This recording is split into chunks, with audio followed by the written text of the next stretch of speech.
திமுக தேர்தல் வாக்குறுதி மறுபடியும் நீட்டை தடை செய்வோம் அப்படின்னு சொல்லிட்டு மறுபடியும் இந்த தேர்தல் வாக்குறுதியில் சொல்லியிருக்காங்க. ஏன்னா ஏற்கனவே உதயநிதி ஒரு சின்ன வேலைகள்லாம் பண்ணார்.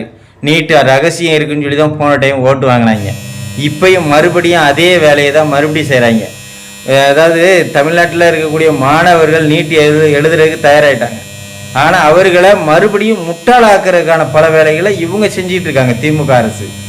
திமுக அரசோட வேலையே என்ன? மக்களை முட்டாளாக்குறது மட்டும்தான். படித்தவங்களை முக்கியமாக முட்டாளாக்கணும். ஏன்னா படித்தவங்க இதே போல் வார்த்தைகளை நம்பி திமுகவுக்கு ஓட்டு போடுவாங்க.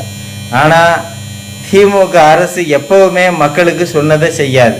என்ன ஏற்கனவே கொடுத்த வாக்குறுதியெல்லாம் என்ன ஆச்சுன்னு தெரியாது. தேர்தல் வாக்குறுதி இப்போ புதுசாக பல மக்களை ஒரு மகிழ்விக்கக்கூடிய, அதாவது கற்பனையில் மட்டும்தான். திமுக அரசு செய்யக்கூடிய வேலை எல்லாமே அப்படித்தான் இருக்கும். கற்பனையில் மக்கள் ஒரு மகிழ்ச்சியாக இருந்துக்கலாம். அதைத்தான் திமுக அரசு இந்த தேர்தல் வாக்குறுதின்னு சொல்லியிருக்கு. இந்த வாக்குறுதியும் குப்பையில் போடுறதுக்கு தான். ஏன்னா நம்ம எப்போவுமே யோசிக்கிறது மக்கள் அதாவது மாணவர்களை படிக்க வைக்கணும்னு.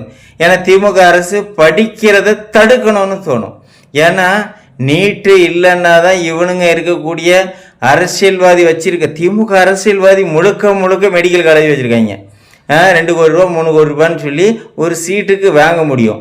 நீட்டு எழுதி பாஸ் பண்ணால் பல பேர் காசு கம்மியாக நம்ம படிக்க முடியும். எளியவங்களுக்கு டாக்டர் ஆகணும்னா அது நீட் எழுதுனா மட்டும்தான் முடியும்.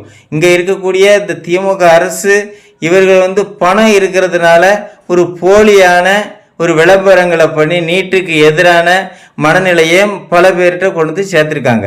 இந்த நீட்டு பற்றி எல்லோருமே யோசிங்க, படித்தவங்க சிந்திங்க. நீட்டில் என்ன இருக்குது? நீட்டு நமக்கு தேவையா? நீட்டு வந்தால் யார் யாருக்கு நன்மை? யோசிங்க. அதாவது பணம் இருக்கிறவன் பணத்தை போட்டு எல்லாத்தையும் விலைக்கு வாங்கிடுவான். பணம் இல்லாதவன் என்ன பண்ணுவான்?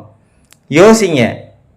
தமிழர்களுக்கு எப்போவுமே திமுக அரசு போலியான வாக்குறுதிகளும் சரி, இந்த நீட்டுன்ற பேரையும் சரி, ஜாதியை சொல்லி ஓட்டு வாங்கிறதுக்கு மட்டும்தான் இந்த திமுக அரசு பண்ணும். ஓட்டு வாங்கிட்டு உங்களை எல்லாத்தையும் ஏறி மிச்சிட்டு போயிட்டே இருக்கும்.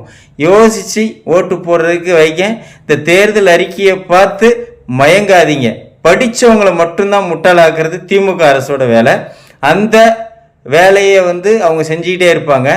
படித்தவங்க நீங்கள் சிந்திக்கிறதும் சிந்திக்காமல் ஓட்டு போடுறதும் உங்களோட விருப்பம்.